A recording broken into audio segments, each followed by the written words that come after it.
wabarakatuh. Perkenalkan, nama saya Muhammad Mumu. Saya dari kelas 12 GOT 1 SMK di Semarang. Di sini saya akan menjelaskan mengenai sejarah Kerajaan Demak. Indonesia merupakan negara dengan jumlah mayoritas pemeluk agama Islam terbesar di dunia. Hal ini tidak terlepas dari sejarah kerajaan Islam di seluruh wilayah Indonesia antara abad ke-13 sampai ke-18. Salah satu kerajaan berbentuk kesultanan atau Islam ini adalah Kerajaan Demak. Kerajaan Demak adalah kerajaan Islam pertama dan terbesar di Pulau Jawa.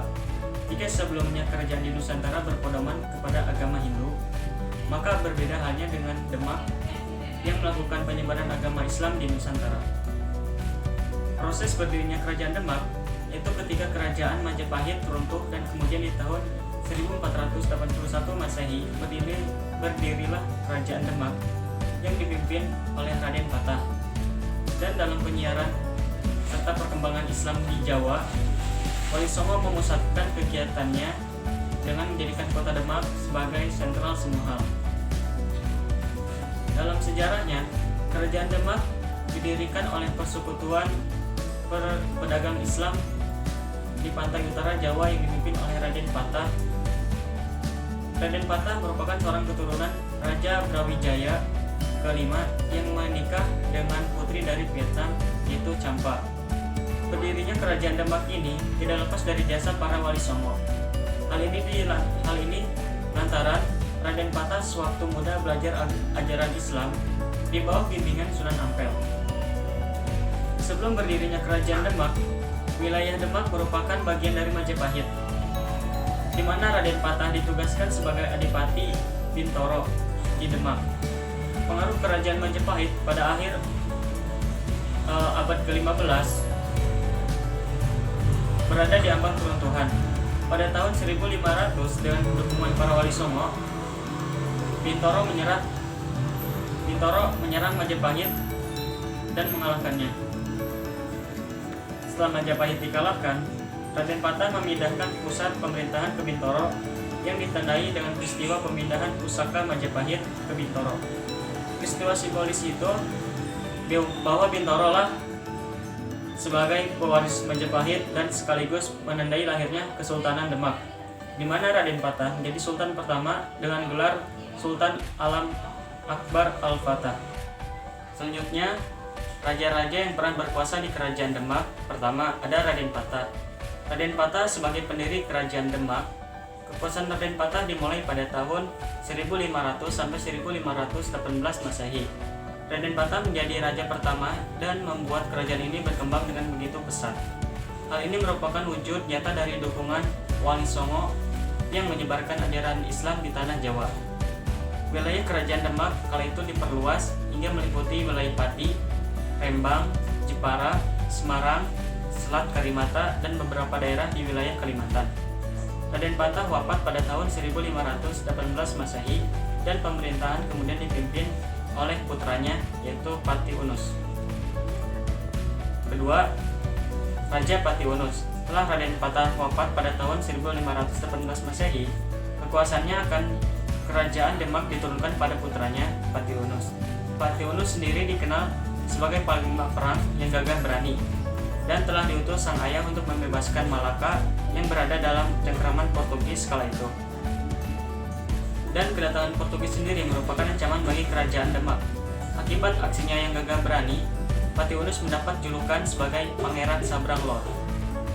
Patiunus memiliki masa kekuasaan selama 3 tahun pada tahun 1518 Masehi sampai 1521 Masehi. Beliau wafat di pertempuran di Malaka pada tahun 1521 Masehi dengan usianya 41 tahun. Kemudian ada Sultan Trenggono. Sultan Trenggono merupakan adik dari Patiunus dan menjadi raja Kerajaan Demak karena saat wafat Patiunus tidak memiliki putra. Di bawah kepemimpinan Sultan Trenggono yang dikenal sebagai raja pemberani dan bijaksana inilah Kerajaan Demak mencapai pada masa puncak kejayaannya. Berkat keberaniannya, Raden Trenggono mampu memperluas wilayah kekuasaan Kerajaan Demak hingga ke Jawa Barat dan Jawa Timur. Sultan Trenggono yang memiliki kekuasaan pada tahun 1521 Masehi sampai 1546 Masehi ini bercita-cita ingin menyatukan seluruh kawasan di Pulau Jawa di bawah Kerajaan dan Kesultanan Demak. Raja yang selanjutnya Sunan Pramoto. Setelah Sultan Trenggono wafat, beliau digantikan oleh putranya Sunan Prawoto. Disinilah kerajaan Demak mulai mengalami kemunduran. Rupanya konflik antara Pangeran Surowiyoto dengan Sultan Trenggono yang merupakan kakak beradik belum tuntas, sehingga Sunan Prawoto kemudian membunuh Pangeran Surowiyoto di tepi sungai, yang membuat Pangeran Surowiyoto dijuluki Pangeran Sekar Sedog Ing Lepen. Raja selanjutnya yang terakhir Arya Panangsang. Kekuasaan Sunan Prawoto tak bertahan lama, karena pada tahun 1547 Masehi ia dibunuh oleh putra dari Pangeran Sekar, yakni Arya Panangsang, yang menjadikannya raja kelima kerajaan Demak. Namun kekuasaan ini pun tak berlangsung lama. Pengikut Arya Panangsang membunuh Pangeran Haji. Wilayah atau daerah kekuasaan kerajaan Demak diantaranya Jepara, Tuban, Sedayu, Palembang, Jambi, dan beberapa daerah di Kalimantan. Di samping itu, Demak juga memiliki pelabuhan-pelabuhan penting seperti Jepara, Tuban, Sedayu, Jaratan, dan Gresik yang berkembang menjadi pelabuhan transito atau penghubung. Kehidupan ekonomi Kerajaan Demak. Kerajaan Demak terletak di pesisir utara Jawa, sehingga sumber ekonomi utama masyarakat Demak adalah perdagangan laut.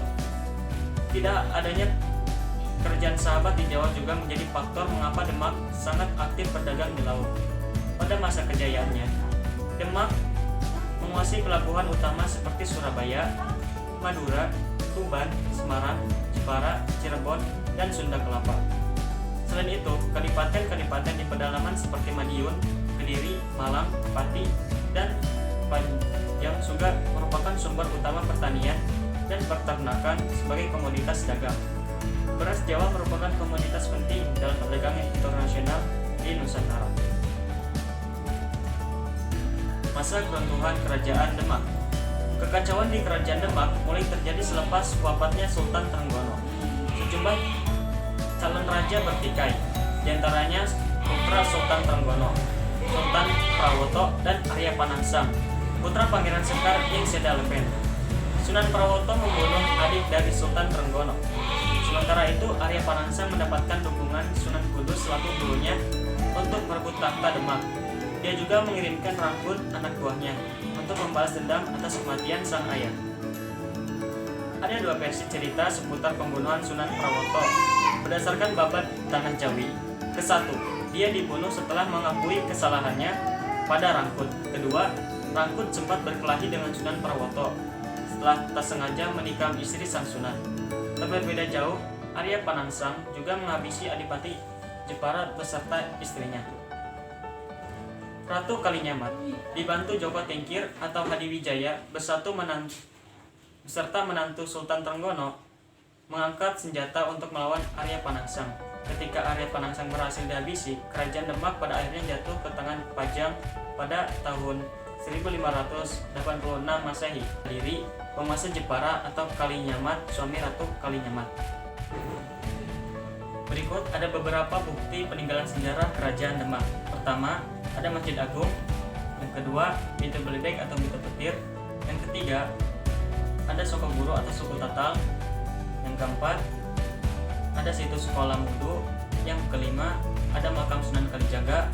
Yang keenam, Bedug dan Kentongan. Sekian penjelasan dari saya mengenai sejarah Kerajaan Demak. Mohon maaf bila ada kekurangan. Wassalamualaikum warahmatullahi wabarakatuh.